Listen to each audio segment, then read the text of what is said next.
Hello and welcome once again to another episode of the Kid and Eric Show podcast. Thank you very much for being here. Thank you for listening. If you're a new listener, thank you for finding me. It's amazing to see where everybody comes from. And if you're a long-time listener, thank you very much for continuing to listen. I've been doing this for about 10 months now, so it's pretty exciting to see where everybody comes from, where all the different listeners are. So if you want more content, things that I just don't have time to get to on this show. I mean, there's just so much so much stuff to get through on a daily basis that I do post other things on Facebook, X, TikTok. I'll have something to say about that here in a second. YouTube and True Social. So Kate and Eric Show on all of those, except TikTok. I was banned. My account was banned on TikTok recently. This Sunday, in fact, it was banned. I was, communicating and posting things just like normal. And I posted a particular video that went through a bunch of headlines of how effective the coronavirus vaccine was. You know, everybody was saying at the beginning it was 100%, and then it just kept going down. The numbers kept going down, down, and finally they were like in the 50s and the 30s. The effectiveness of the virus. But apparently TikTok did not like that, and so they, took down that video. I appealed it. Never heard anything back from it, so I posted it again, and then I went to log in on Sunday, and my account wasn't there, and I was wondering what the heck was going on. And I turned to my wife, and I'm like, "Hey, are you logged in?" And because I thought maybe it was an update, and it just kind of logged you out, and then you had to log back in for the update.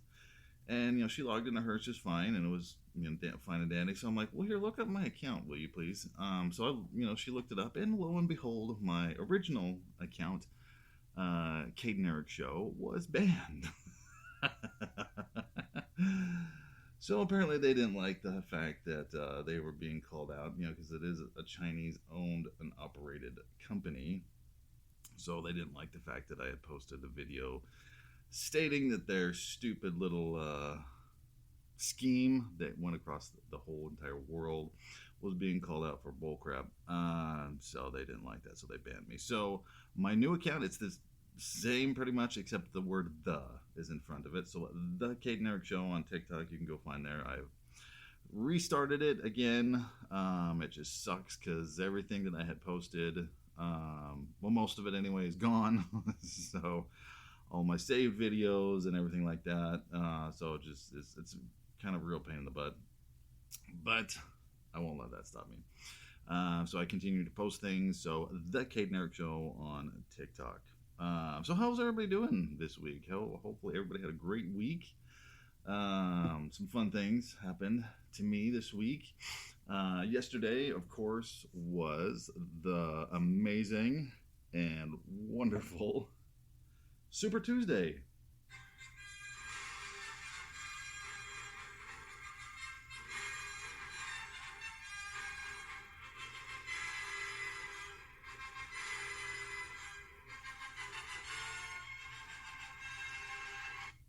So we had Super Tuesday yesterday. What a great day it was.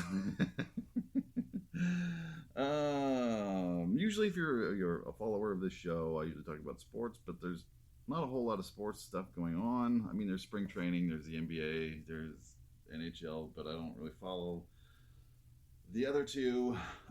College basketball is going on. March Madness is going to happen here in probably a couple weeks. I guess one big news in the NBA is that crybaby James here, he hit 40,000 points. So congratulations to him. There's a video going around where he gets a little bonk in the head, and he's holding his head like he's getting like he just got hit in the head with a baseball bat or something. Oh, it's just kind of sad and pathetic. But something fun happened to me this weekend. I'll get into Super Tuesday here in a bit. Here, there's a whole bunch of stuff, a lot of clips. Colorado, the mainstream media and Democrats are all pissed. But so something interesting happened to me. If you have listened to the show, I've talked about the fact that I am in a church softball league, and we play every Friday during the spring and fall. And it just so happens I'm the catcher.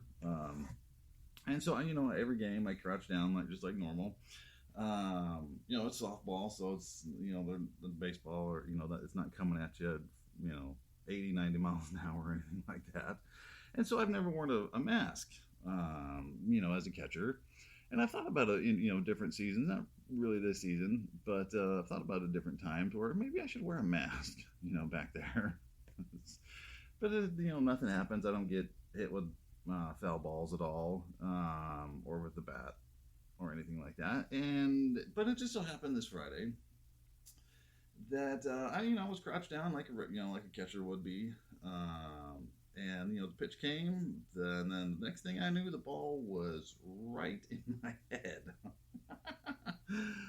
The batter had fouled it off straight back, and it hit me square. I mean, it would have been if you would have seen it on like Call of Duty, it would have been perfect headshot right in between the eyes.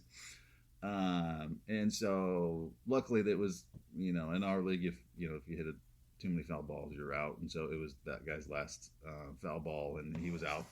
So and the inning was over. So I sat there in the dirt for a little, just in pain. It hurt a little bit, and then I was bleeding in the dirt a little bit, and got up and went back to the dugout and bled some more. Finally just stuck gauze up my nose and continued to play the game. And I was sitting there thinking, like, I hope I was not down as long as I was down less than LeBron James whines about all the dumb little fouls that he gets. Because I don't know if you're a baseball fan, you remember a couple seasons ago there was a baseball player who got smacked right in the face with the fastball. The pitcher had a wild pitch, and it ended up hitting the guy. It was a Mets player, I forget his name, but he got hit in the face with the softball or the baseball, and he was down on the ground less than LeBron James was when he was whining and crying. So congratulations, your whiny king has 40,000 points. So anyway, that's about the sports update I'm going to do right now, because there's just so much other stuff to do. Because it was Super Tuesday.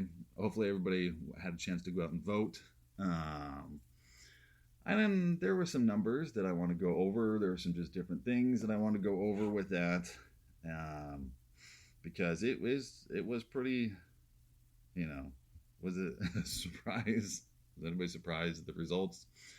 Of course, Biden, he won all the ones, except for American Samoa. Apparently they don't like Biden over there. So they voted for a different candidate. I think it's funny how Donald Trump he says candidate, or, something similar to that. And so I was playing the video for my wife and just laughing, and she's like, "You're retarded. What's the matter with you?" But it's just a funny way he says candidate. So, yeah, so Biden, of course, he won all that except for American Samoa. And then, Trump crushed Nikki Haley in every single state. The only one that he did not was Vermont. And, they have open polls, so where Democrats and Republicans can vote in each other's primaries. So that's probably what happened up there, is that the Ben & Jerry's people up there, they probably voted for Nikki Haley over Trump. But yeah, so Trump wins California, Alabama, Maine, Minnesota, Colorado, we'll get into that here in a minute, Massachusetts, Texas, Tennessee, Arkansas, Oklahoma, North Carolina, and Virginia. So the Supreme Court, speaking of Colorado, came out and said, and I thought the number was shocking, 9-0. There wasn't a single dissent of the Supreme Court, because the case that Colorado decided to ban President Trump from their ballots because of their words where he incited an insurrection, which was totally false. There's been no charges. He hasn't been convicted. There's been nothing to say that he did any of it. In fact, his words are that he wanted everybody to go down there peacefully and patriotically, because he wanted more security and everything. He wanted the National Guard and more cops, and that it's been recorded that they were all denied down there on January 6th, the day democracy almost died. So yeah, Colorado, four radical judges decided, hey, you know what we're going to do? We're going to ban President Trump from the ballot.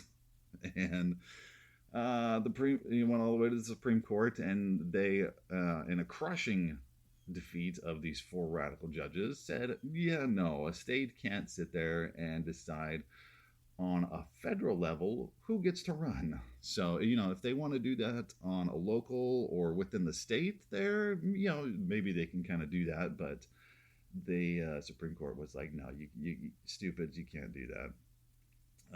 So yeah, it was 9-0. They absolutely crushed in Trump's favor. And I bet that Secretary of State there, I bet she was real pissed off about all of that. So it's just great day for American politics. I went to the poll. It took me about an hour from the start to finish. And there was several hundred during that hour Republicans that voted, and there was maybe 30 Democrats going to vote. And I wanted to scream at them, "We're in this position because of you. It's all your fault." But of course, I did not do that because that would be rude, and I probably would have been kicked out, and then I wouldn't have been able to vote. So I did not do that, even though I really wanted to. I really wanted to scream at them, saying this is your fault that we're paying all this money that we weren't paying when Trump was in office in the first place. But yeah, so it was great. It was a great day for the country. So I wanted to get into some of these numbers here because I think it's kind of interesting how this is all kind of played out here. So the total delegates. Oh, and then by the way, the breaking news of this morning, is that Nikki Haley has finally smelled the roses, and she has suspended her presidential campaign, and so she is officially out and probably will never ever be anything else in the Republican Party ever again. That's kind of my thoughts on that. But yeah, so total right now for Donald Trump is 1,004 delegates. Nikki Haley, she's so close. I mean, she was like right there with 89. And you need a total of 1,215. So 215 to go, and Trump will take it. I mean, he just crushed in every single state. But I wanted to go through and kind of look at the different states, like Colorado. Let's pick up Colorado. Let's pick on you, Colorado, for a little bit.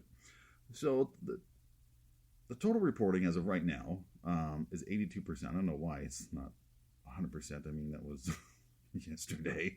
They can't figure out how to do this. I don't understand. But so he picked up 63-33 as of right now for Trump between Haley. But I wanted to go through and compare the difference between Trump, because I was looking at this last night as I was laying in bed, because I wanted to see what the difference was between Trump and Biden in the state, all these same states, and just some interesting things that I saw. And I really, really hope that this translates into November's elections, because what Trump got, I mean, obviously Colorado is a big state to win there, but he got, as of right now, 519,023 votes. Nikki Haley got 274. So if you put in, I don't know, maybe half of that, 135,000 or so, add that to his total. And so then you go over and you click on the Democrat side. Biden only gets 447,000 votes so far. And, it's the primary. So, there were some people, some of my friends were like, yeah, I didn't go vote yesterday. I'm like, what the crap is the matter with you?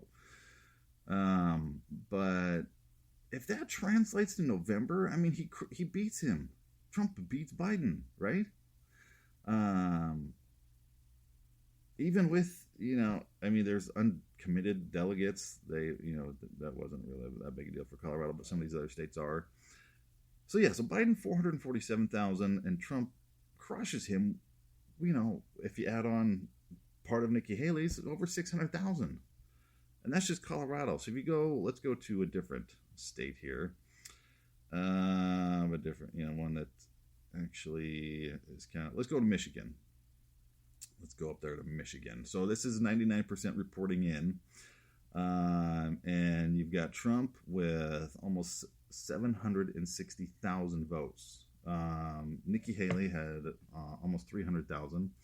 So if you put in, added like maybe 150,000 more, hopefully, if not all of them, up to Trump, and then you go over to the Democrat side.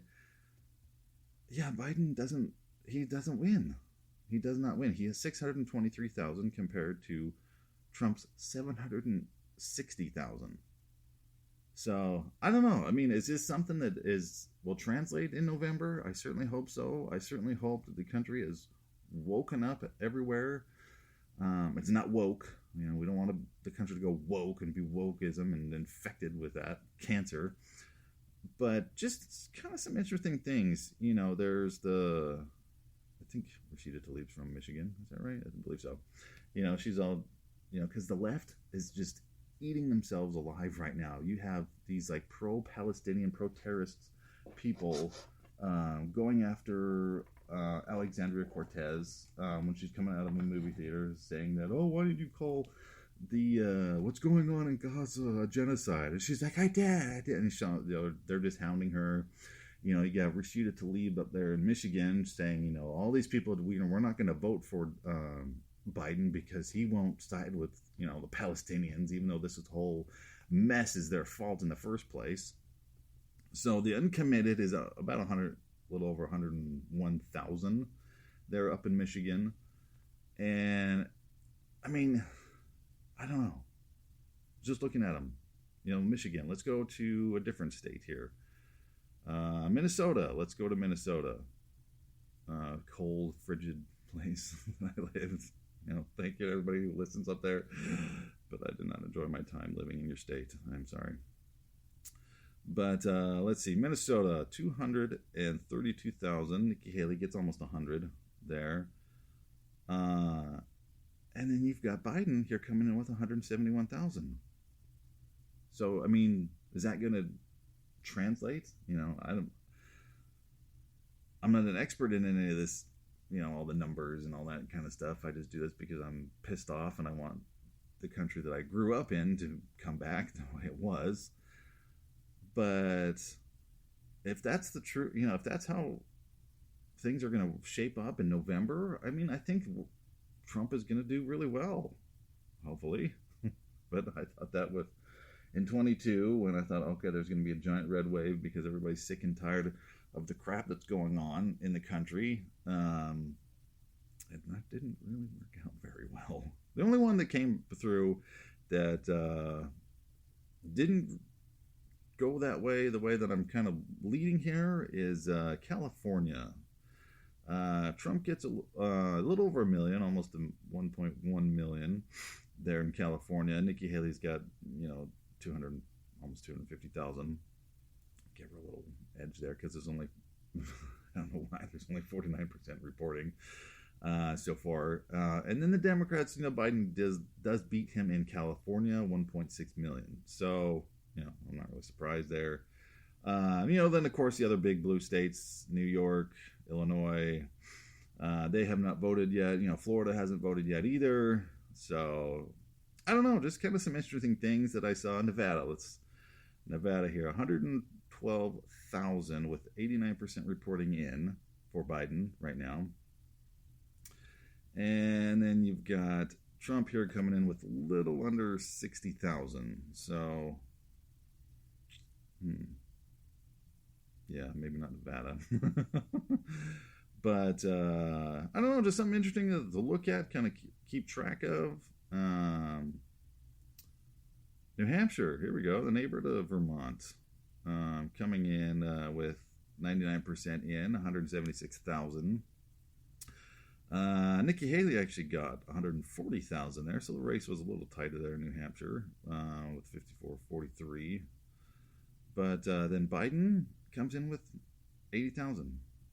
Dean Phillips, don't know who that is. Comes in with like almost 25,000. So I don't know if the numbers are like that and they continue to go that way. I think Trump has an excellent chance to win it here in November, because if he doesn't, I don't know what we're gonna do.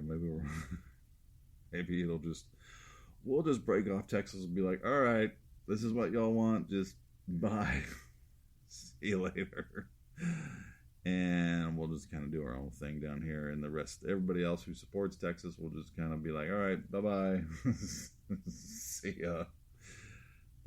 So interesting, just kind of some interesting numbers there, I thought, as I was looking in on what was going on.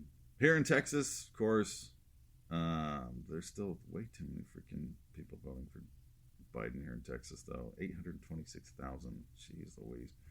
But then you got almost, you have a little over 1.8 million for Trump. So, 400,000 for Nikki Haley, though. Congratulations. But yeah, just interesting things going on. We got Senate races. Hopefully, we can swing a Senate seat in California to go red. That would be amazing. There's a baseball. Let me click here. Let's see, more results. Oh, that's just the presidential. Let's go here into this. No, that's not what I want either. But there's a Senate race with Adam Schiff, the scumbag. And I believe his name's Steve Harvey. Not Steve Harvey. Is it Steve Harvey? Let's see. Not the comedian, Steve Harvey. I don't know what is his name. He used to be a Dodger. Let's see. Hold on. All right. So the reason is, yeah. So it's Steve Garvey. Sorry. Close. So close. H and G are right next to each other. So Adam Schiff, the dirtbag, he got 1.2 million votes, 1.247723. And then Steve Garvey, who used to be, I guess he's beloved over there. I don't know. I do not follow the Dodgers that closely for that. In fact, I don't really like the Dodgers, being an Astros fan, but that's, doesn't have anything to do with this. But so Steve Garvey, he's close. He got 1.220 million votes. So hopefully that would be amazing if we can take one of those Senate seats in California. So those of you in California, please get out and vote. Vote for Steve Garvey here in November. We have to take that back. But yeah. So let's get into some of these. In fact, here's a little clip of Steve Garvey here. New poll shows Steve Garvey leading Adam Schiff for the California Senate race, flipping the California Senate seat Republican. The California Senate race is getting more exciting and unexpected, as a new survey shows that Republican candidate Steve Garvey, a former baseball star, is ahead of Democratic candidate Adam Schiff, a well-known congressman. This would be a historic change, as the Republicans have not won a Senate seat in California since 2006. The Los Angeles Times Berkeley IGS survey says Garvey got 27% of the vote, while Schiff got only 25%. Another Democratic candidate, Congresswoman Katie Porter, was third with 19%. The survey has a margin of error of 3.5%.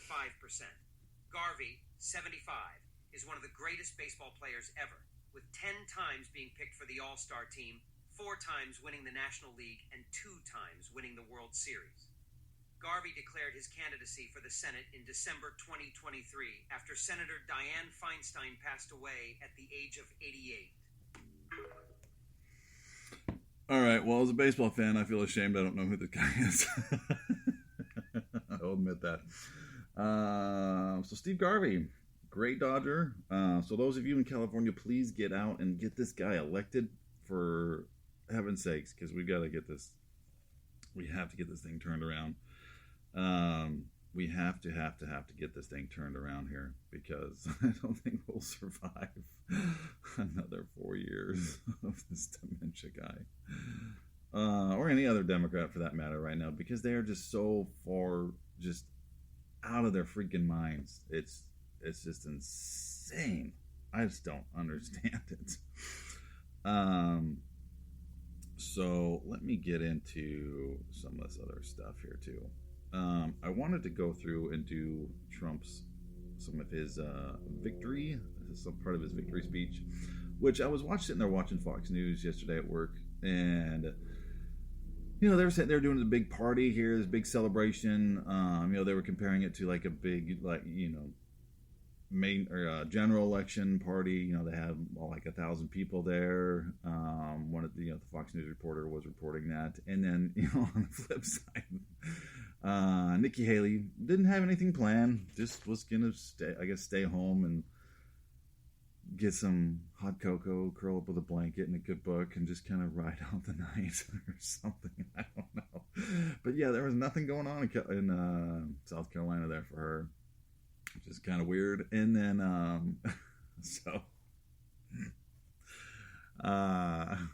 Peter Doocy, who's a great reporter, great journalist, great American, he reported that it was, 6 o'clock Eastern time, that Biden was done for the day.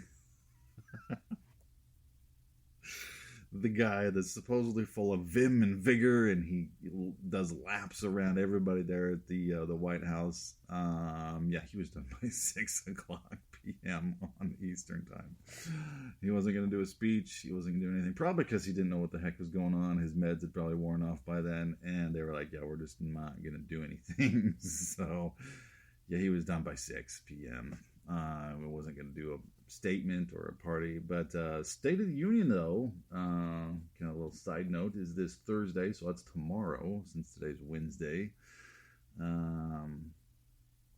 So we'll have to, I'll give you kind of my 2 cents on that here coming next week with this next episode. But yeah, so he was just done by 6 o'clock p.m. Wasn't going to do anything else. He was just done. He had his ice cream or his milk and cookies, and was decided to move on there. But just done by 6 o'clock. But so let's get into Trump's little victory speeches here. Well, thank you very much. They call it Super Tuesday for a reason. This is a big one. And they tell me, the pundits and otherwise, that there's never been one like this. There's never been anything so conclusive. This was an amazing night, an amazing day. It's been an incredible period of time in our country's history. It's been sad in so many ways, but I think it's going to be inspiring, because we're going to do something that, frankly, nobody's been able to do for a long time.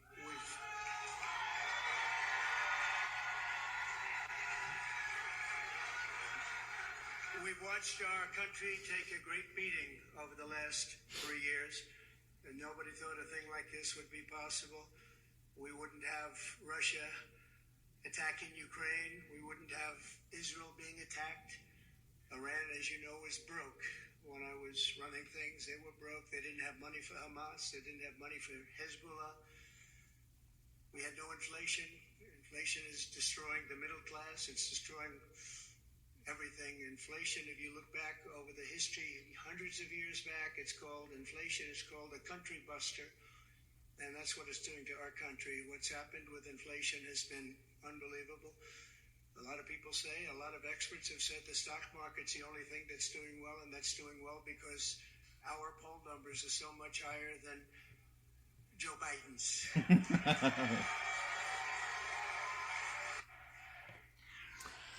Which is true. The polls that I have seen, Trump is beating Biden in every single one of them, I think, except for one. The big polls, like there's a New York Times, there's a Fox poll, and some other ones. But he's beaten Biden in every one. And if the numbers that I just went over or an indication of that, then I think the optimistic in me, the one that believes in this country, that we're still great, that we can still pull out of this mess that we've put ourselves in. If those numbers are right, the polls are going the way they are, I'm optimistic about what's going to happen in November, because we can't take it. I think, everybody from, I don't know how you don't look at the country and think, oh, okay, everything's great. Everything's just fine and dandy. But all right, here's another clip here from him. Because November 5th is right around the corner. November 5th is going to go down as the single most important day in the history of our country.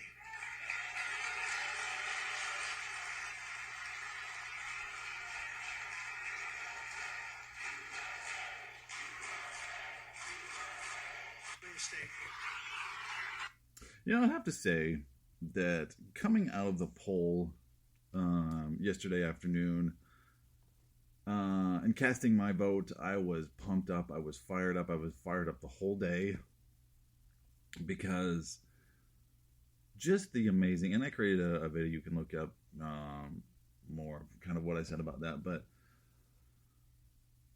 I think this opportunity, this privilege, this right that we have as American citizens to go and pick who our leaders are, the way that we can do it, the way that our government is set up, the way our founders set it up, the way that they set it up. It's just it's an amazing process. There's always the chance, like what happened in 2020, the corruption, the Dropbox nonsense that we shouldn't have anymore. Because the only reason we had the Dropboxes was because of the stupid Corona crap. They didn't want anybody social distancing and all that nonsense, which turns out didn't really matter and didn't really do anything. It was just a cold. And yes, there were some people that got really sick. There were some people that, there was a lot of people that died. But it just wasn't the thing. It wasn't like the Black Plague. It wasn't the Spanish flu. It wasn't, this destruction virus that was going to kill everybody on the planet. So the whole Dropboxes have to go away, because there's just it's just way too easy. If you watch 2000 Mules, how all that worked out, the way he did it, and how the movie went, it's astounding how that no more people didn't wake up and were like, oh, okay, what the crap. Because it's just insane. Just go in person, or if you can't go, make sure it's the people who actually live there. If you're going to do mail-in ballots, make sure who lives there is actually the people that live there, and don't send 500 ballots to one house. It would take some work, but it's worth it. So yeah, just go out and vote in person, please, because we can't. If we don't do it, we'll have to lay in the bed that we make there. Yeah. But let's get to the secretary from Colorado. Let's go back to Colorado a little bit, and let's just kind of relish in her stupidity here.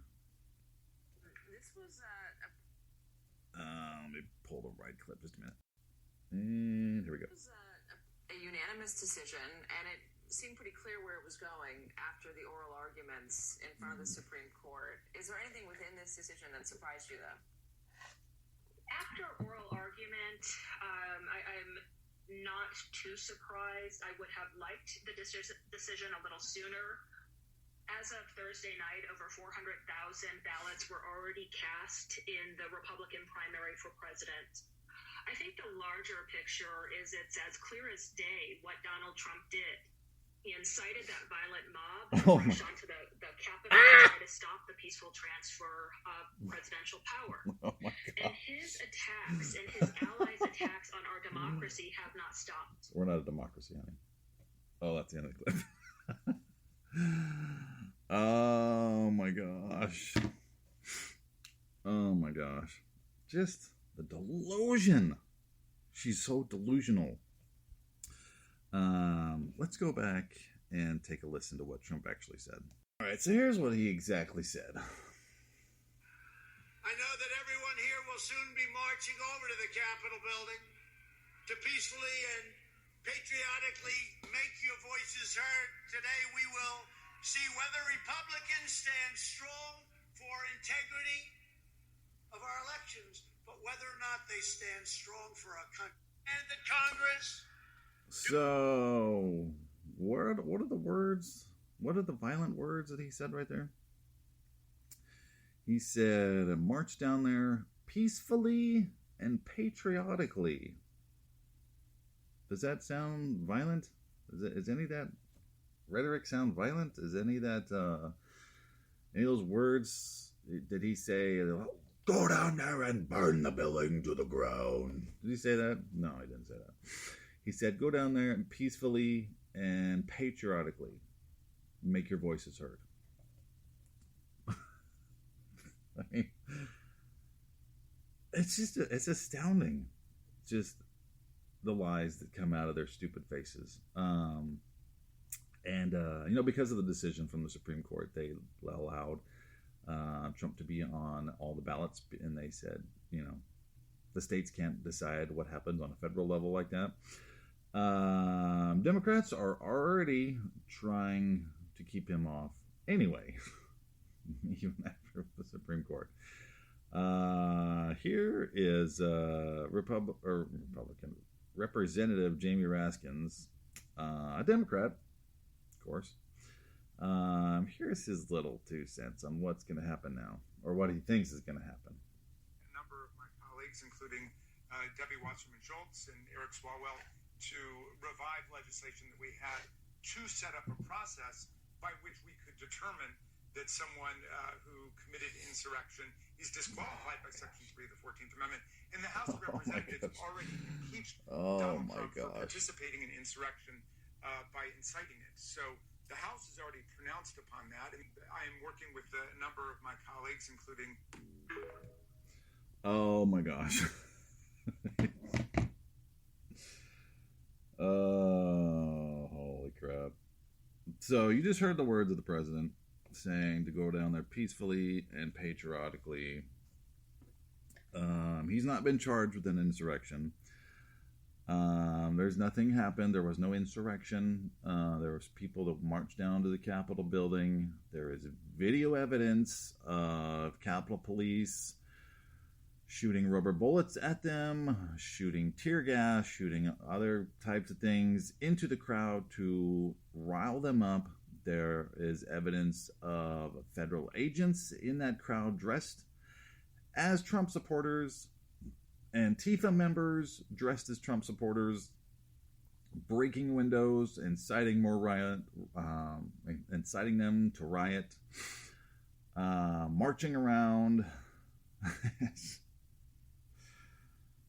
Oh, man.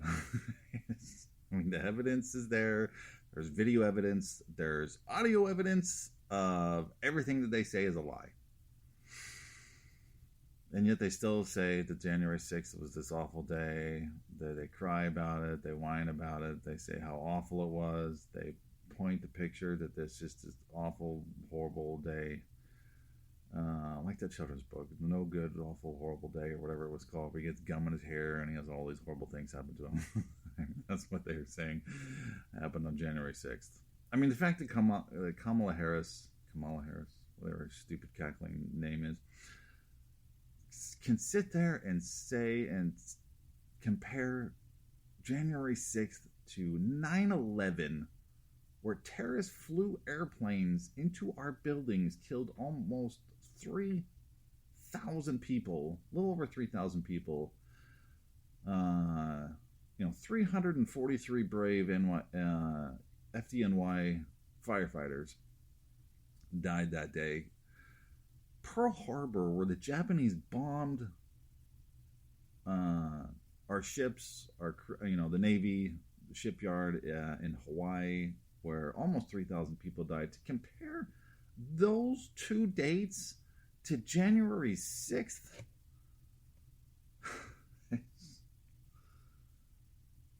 those 2 days, almost 6,000 Americans died. And compared it to January 6th, where one Capitol Police shot one protester in the face. One person died that day.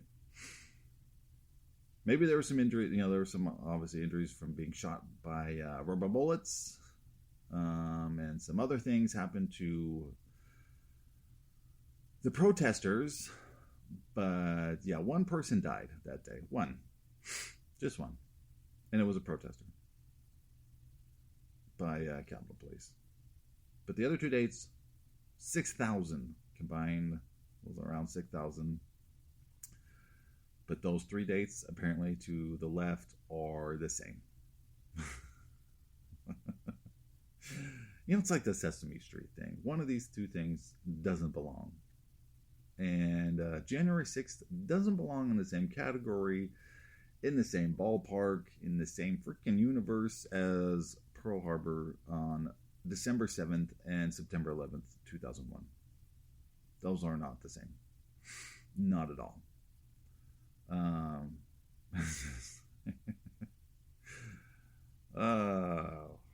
But those are liberals. Those are the lefts. And they weren't this far radical before. I've seen so many videos and clips here recently of Obama, Biden, Clinton, the Hag, they're saying how we need to secure the border. It's just irresponsible to not have a secure border. And then, here it is with Biden's administration. Upwards of 10 million people have crossed our border illegally. And it's just fine. And he's fighting, Texas. Because Abbott is desperately trying to secure our border. And he is just letting it wide open.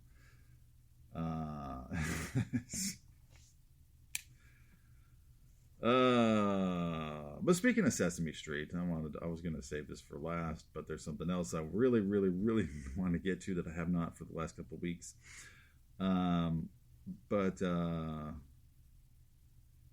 So with Sesame Street here, let's play the Biden clip, and then I'll read what Cookie Monster tweeted out.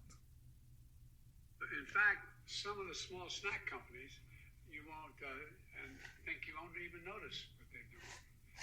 When they charge you just as much for the same size bag of potato chips, only has a hell of a lot fewer chips in it. I wonder why. I'll tell you who did notice, the Cookie Monster. Oh my gosh. He pointed out his cookies are getting smaller, paying the same price. I was stunned when I found out that's what actually happened. Gosh, dude, this guy, Cookie Monster, you're gonna sit there. Americans are paying thousands and thousands of dollars more every freaking year, and you're gonna sit there and talk about what Cookie Monster said. So this is what Cookie Monster tweeted out, right? So Cookie Monster, I'm not gonna try to do his voice because I'm just not gonna try to do his voice. But so he said, "Have you nom today? Me hate shrinkflation. Me cookies are getting smaller." That's what Cookie Monster said. So, a couple days ago. And so then he said, "Guess me gonna have to eat double the cookies." Our president is quoting a puppet.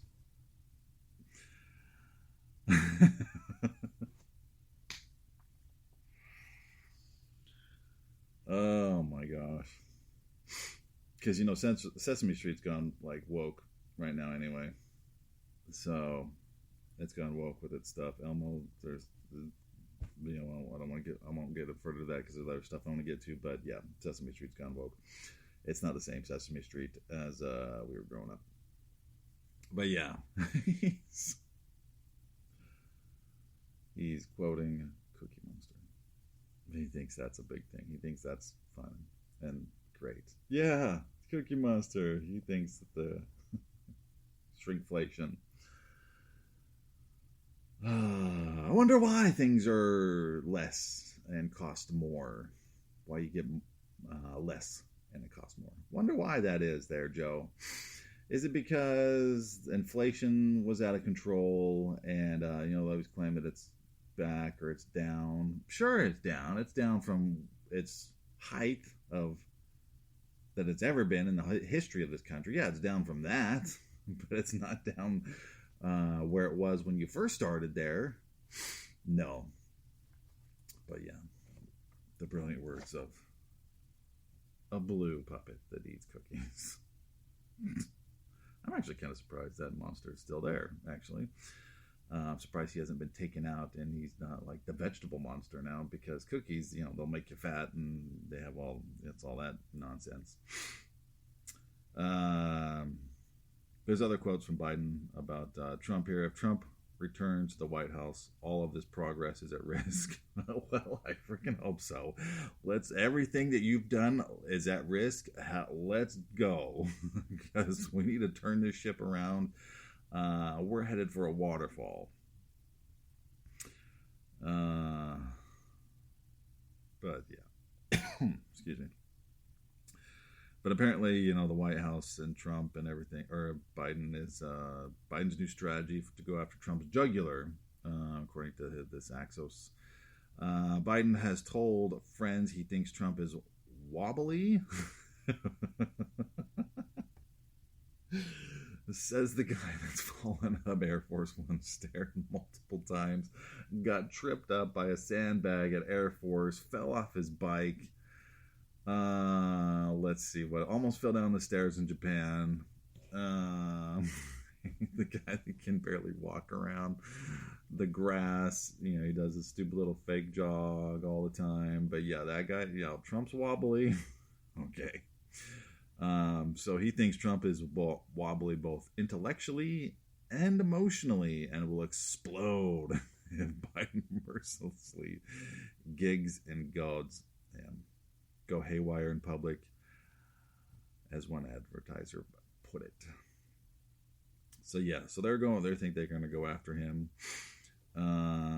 instead of focusing on jobs and the economy, areas in which polls suggest Americans aren't giving Biden much credit. Biden would be making the contest as much about Trump as his own accomplishments. What accomplishments? What has he done? He hasn't done any freaking thing. Biden has done nothing. Has not made this country better at all. Not one bit. Everything is worse. Everything's horrible under him.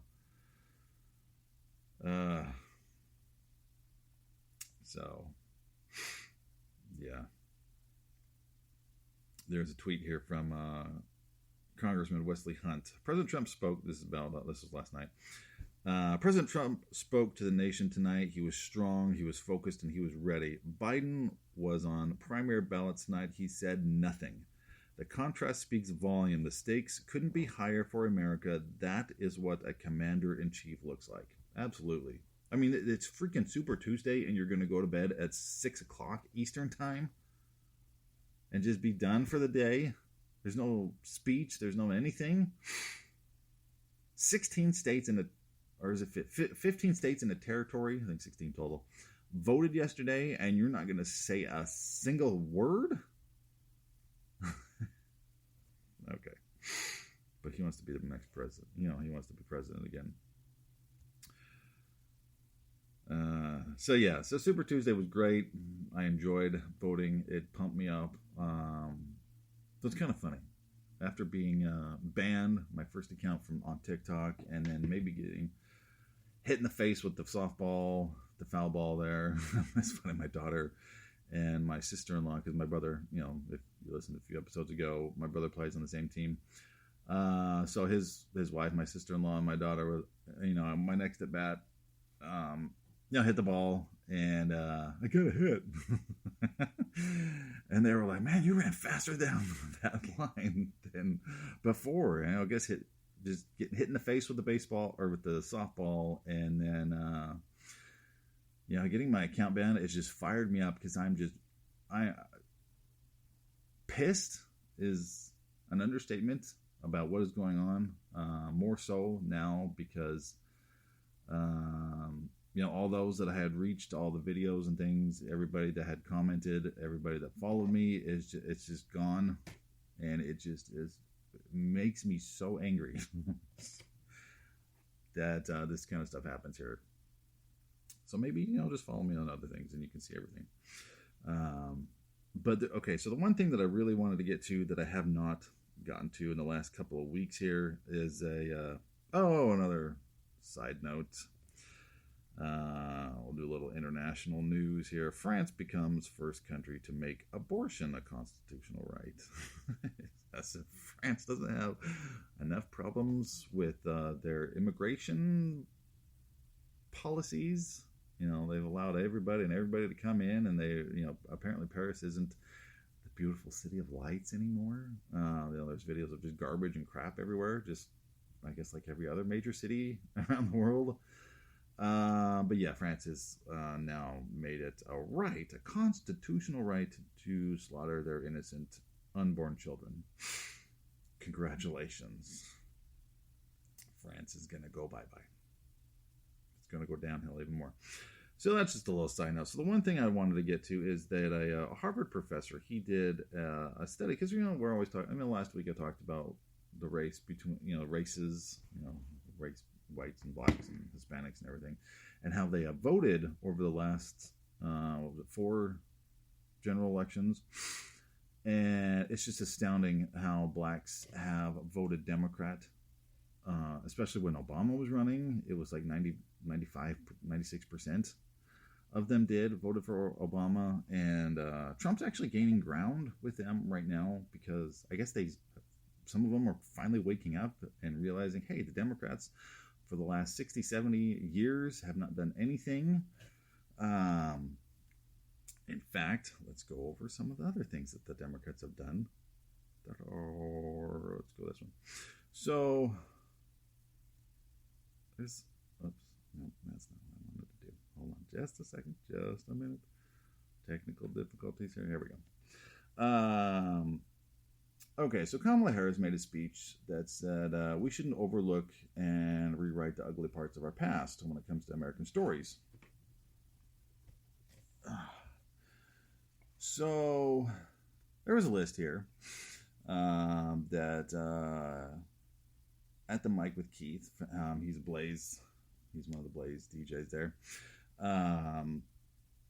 talk show guys, but he made a list saying that all the lovely things, talking about the ugly parts of our past, right, that the Democrats conveniently just forget or don't mention or don't say anything about. But Democrat President, here's his list here.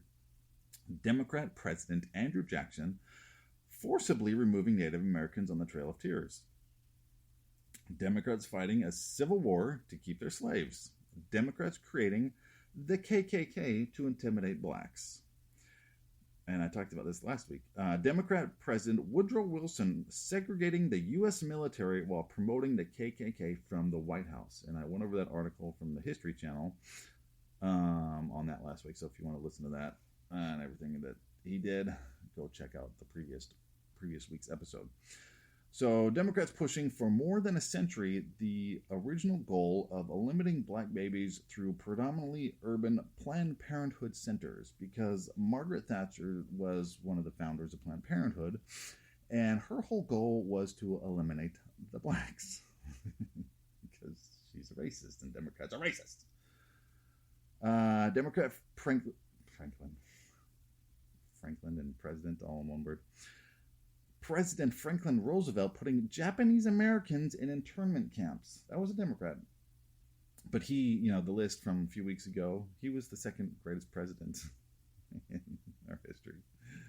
Apparently that part of his history doesn't make the cut. Democrats filibustering and voting against the Civil Rights Act. They have done that since the 1860s. They voted against it during Lincoln's time. They voted against it during the 1960s. It was pushed. It was finally out of and made law by Republicans, the party of anti-slavery. Democrat President Lyndon Johnson destroying the black family through the Great Society, making black women dependent on the government for their checks instead of their husbands. President Barack Obama defunding school choice scholarships for inner city children in D.C. President Joe Biden pushing the segregated schools while saying, I don't want my kids to grow up in a jungle, a radical jungle. But we're told that Republicans are awful. We're told that the Republicans are the racists, and there was this switch that happened. But no, there was no switch. There was nothing. We're told, we're also told that cops are racists. So this clip here that I want to share from this Harvard professor is very eye-opening. And he is a black professor, so he was looking for a particular outcome to his studies, and his findings shocked him. And here is what he said. I collected a lot of data. We collected millions of observations on everyday use of force that wasn't lethal. We collected thousands of observations on lethal force. And it was in this moment, 2016, that I realized people lose their minds when they don't like the result. So what my paper showed, you'll see tomorrow, some of you, was that, yes, we saw some bias in the low-level uses of force, every day pushing up against cars and things like that. People seem to like that result. Yeah, so but he's talking about. We didn't find any racial bias in police shootings. Now, that was really surprising to me because I expected to see it. The little-known fact is I had 8 full-time RAs that it took to do this over nearly a year. When I found this surprising result, I hired 8 fresh ones and redid it to make sure. They came up with the same exact answer, and I thought it was robust. And I went to go give it, and my God, all hell broke loose. It was a 104-page, dense, academic economics paper with a 150-page appendix, okay? It was posted for 4 minutes when I got my first email. This is full of shit. Doesn't make any sense. And I wrote back, how'd you read it that fast? That's amazing. You are a genius. And I had colleagues take me to the side and say, don't publish this. You'll ruin your career. I said, what are you talking about? I said, what's wrong with it? Do you believe the first part? Yes. Do you believe the second part? Well, the issue is they just don't fit together. We like the first one, but you should publish the second one another time. I said, let me ask this. If the second part about the police shootings, this is a literal conversation. I said to them, if the second part showed bias, do you think I should publish it then? And they said, yeah, then it would make sense.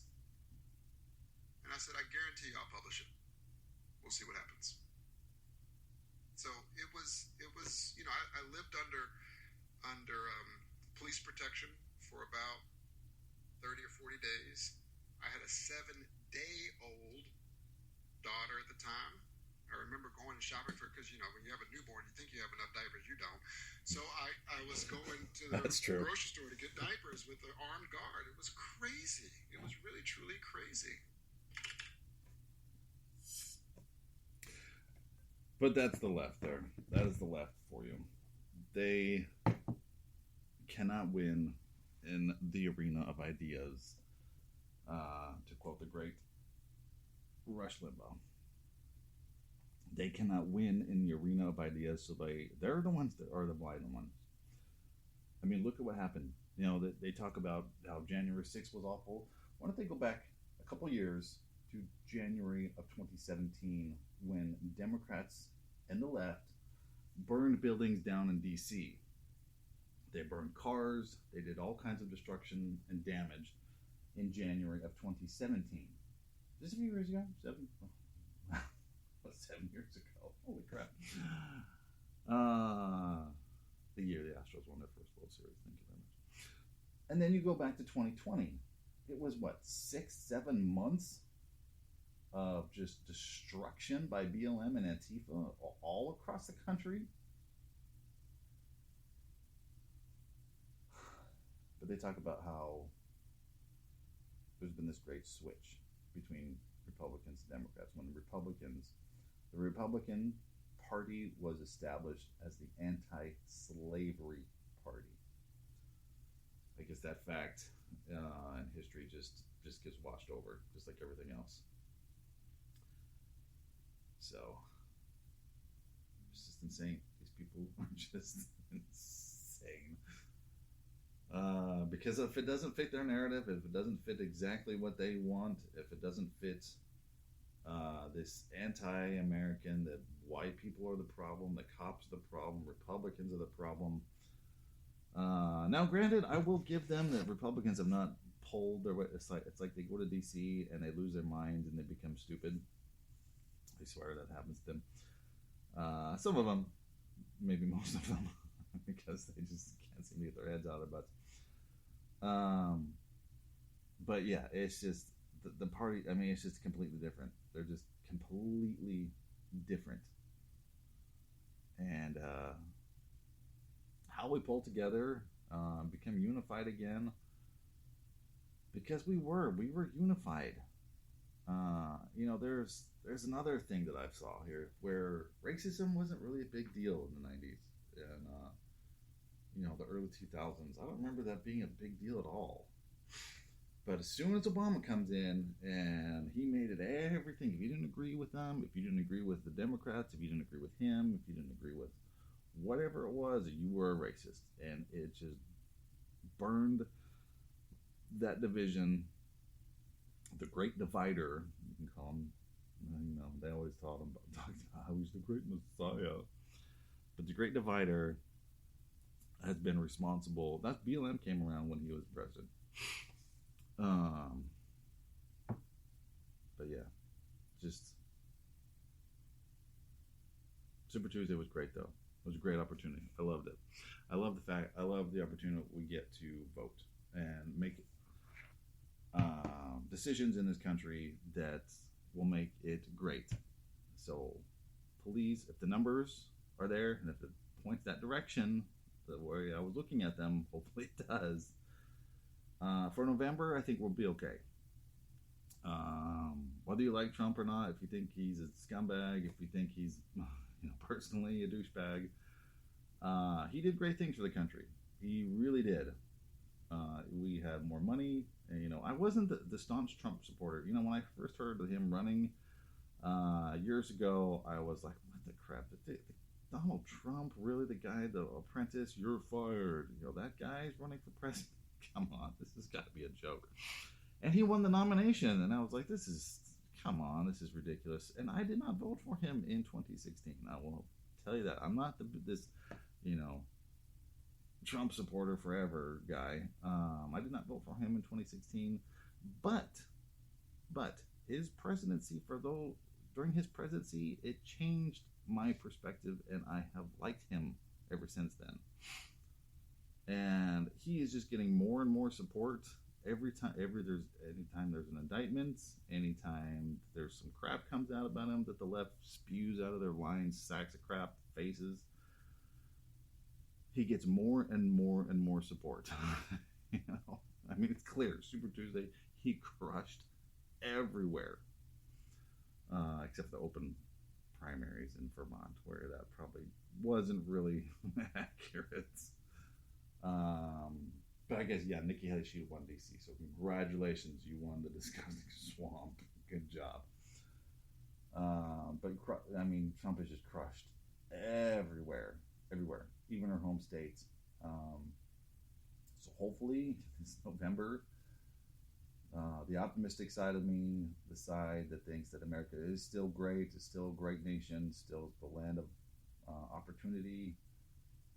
Come November, we need everybody. We need everybody to go vote. And please vote red. Because if we go blue, that's what's going to happen to us. We are going to be dead blue. Because that's what happens to a human body when it's dead, is it turns blue. And when it's alive and kicking and great is when it is red. So hopefully you have a great week. I apologize, this is a bit longer than I usually do, but there's a lot to talk about. There's so much more. So hopefully you've enjoyed this episode. Please like, subscribe, follow, and share. And like I said, I have Facebook, X, TikTok, YouTube, and True Social. Cade and Eric Show, except for TikTok, is the Cade and Eric Show now because the communist bastard banned my original account. So if you're wondering why he only has like 20 people following him, what's the big deal? Yeah, that's not accurate. So it is all right for this one because I have to regain everybody again. But yeah, so great. It was a great day yesterday. Trump crushed everywhere except for Vermont. But hopefully you have a great week, and there'll be much, much more coming next week. And have a good one. Bye-bye.